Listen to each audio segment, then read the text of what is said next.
Yes, അഹമ്മദാബാദിൽ ആവേശം അലതല്ലുകയാണ്. കളി 7 മണിക്കാണ്. പക്ഷേ മണിക്കൂറുകൾ മുമ്പ് തന്നെ നമുക്ക് കാണാം നിരവധി ആളുകൾ ഇവിടേക്ക് തടിച്ചുകൂടി എത്തിയിരിക്കുകയാണ്.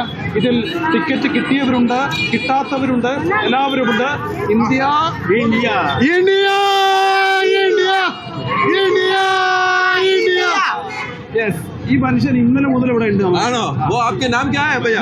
मनोज। कहाँ से आते हैं? पुणे से। वो बाकी सभी जगह में गए आपने?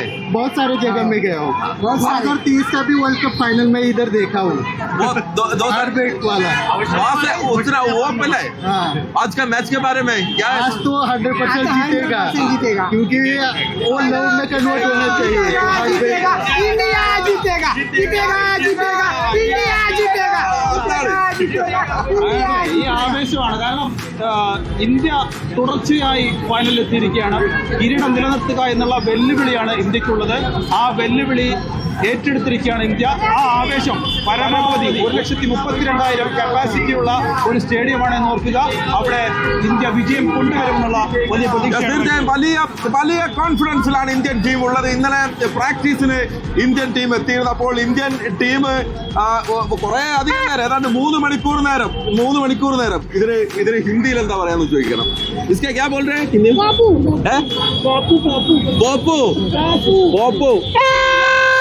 പോപ്പു നമ്മളെ മൂസയിലാന്ന് പറയും. അതെ. ഓക്കെ. അപ്പോൾ ഇന്നലെ നല്ല പരിശീലനമായിരുന്നു. സഞ്ജു ഇന്നലെ ഗ്രൗണ്ടിലില്ലായിരുന്നു, പുറത്തു പോയി പരിശീലനം നടത്തി നമ്മളോട് സംസാരിക്കുകയും ചെയ്തല്ലോ. അപ്പോൾ സഞ്ജുവിനാണ് മൊത്തം ആരാധകർ ഇവിടെ വന്നപ്പം. അതെ, നമ്മളിപ്പോൾ ഇന്നലെ സഞ്ജുവായി സംസാരിച്ചല്ലോ. നമ്മൾ സംസാരിച്ചു, നമ്മളെ ഏഷ്യാനെറ്റിലെ ജോബി സംസാരിച്ചു, പിന്നെ അനിൽ വാസുദേവ് ഉണ്ടായിരുന്നു, എല്ലാവരും ഉണ്ടായിരുന്നു. എല്ലാവരും വളരെ വളരെ എന്താ പറയുക, വളരെ കോൺഫിഡൻസോടുകൂടി സംസാരിക്കുന്ന ഒരു സഞ്ജുവിനെയാണ് നമ്മൾ കണ്ടത്. ഞെട്ടിപ്പോയി സഞ്ജു ഇന്നലെ വന്നപ്പോൾ. സഞ്ജു ഇന്നലെ നമ്മുടെ അടുത്തോട്ട് വന്നത് സത്യം പറഞ്ഞാൽ. കാരണം ഇന്നലെ നമ്മൾ പ്രേക്ഷകരോട് വന്ന് ഒരു സ്വകാര്യമായിട്ട് പറയാം. ഇന്നലെ സഞ്ജു അവിടെ ഇരിക്കുന്നു, വരുൺ ചക്രവർത്തി ഒരു വശത്ത്, സൂര്യകുമാർ ഇപ്പുറത്ത്, ഗൗഫൽക്ക ഒന്ന് കൈകാട്ടി വിളിക്കുന്നു. ഇപ്പോൾ വരാന്ന് പറയുന്നു. സഞ്ജു കുറച്ച് കഴിഞ്ഞ് അവരെടുത്ത് നേരെ നടന്നു പറ്റും ഉള്ളതാണ് കേട്ടോ. അപ്പോൾ പക്ഷെ ഇന്നിപ്പോൾ നമ്മള് ടീം 11ന്റെ കാര്യത്തിലേക്ക് ഒന്ന് പോവാം. എന്തെങ്കിലും ഒരു മാറ്റം, ആകെ ഒരു മാറ്റം പ്രതീക്ഷിച്ചിരുന്നത് വരുൺ ചക്രവർത്തിക്ക് പകരം കുൽദീപ് യാദവ് വരുമെന്നുള്ളതായിരുന്നു. പക്ഷേ കുൽദീപ് യാദവ് വരാനുള്ള സാധ്യത കുറവാണ്. കുൽദീപ് യാദവിനെ കൊണ്ടുവരാനുള്ള സാധ്യത കുറവാണ് എന്നുള്ള കാര്യം ഇന്നലെ സൂര്യകുമാർ യാദവാണ്, ക്യാപ്റ്റൻ തന്നെയാണ് വെളിപ്പെടുത്തിയത്. അതുകൊണ്ട് തന്നെ അതിൽ നമുക്കൊരു മാറ്റം പ്രതീക്ഷിക്കേണ്ടതില്ല. ആ സെയിം ലെവലിൽ തന്നെ തുടരാനാണ് സാധ്യത.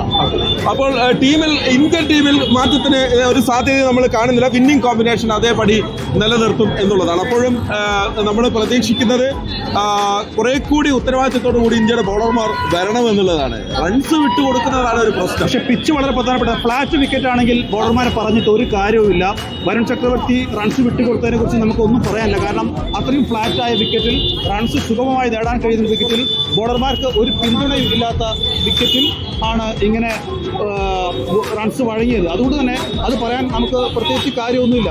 പക്ഷേ അഹമ്മദാബാദിലെ പിച്ച് കുറച്ച് സ്ലോ ആണ്. അവിടെ ഒരു പക്ഷേ ബോളർമാർക്ക് പെർഫോം ചെയ്യാൻ പറ്റിയേക്കും. ഓക്കെ, നമ്മൾ അതോടൊപ്പം തന്നെയാണ് ഇന്ത്യൻ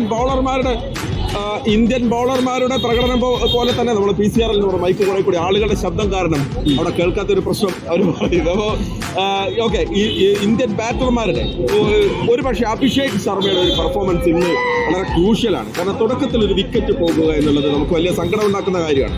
പിന്നെ അഭിഷേക് എങ്ങനെയായിരിക്കും ഇന്ന് ബിഹേവ് ചെയ്യുക എന്നുള്ളത്. അഭിഷേക് എന്നും നന്നായി സ്കോർ ചെയ്യാൻ വേണ്ടിയിട്ട് തന്നെയാണ് ഇറങ്ങുന്നത്. പക്ഷേ അഭിഷേകിന് കുറച്ച് കോൺഫിഡൻസ് ലെവൽ താഴെ പോയിട്ടുണ്ട് എന്നുള്ള സത്യമാണ്. ആ കോൺഫിഡൻസ് ലെവൽ എത്രത്തോളം അഭിഷേകിനെ കൊണ്ടുവരാൻ സാധിക്കും എന്നുള്ളതാണ് പ്രധാനപ്പെട്ട കാര്യം.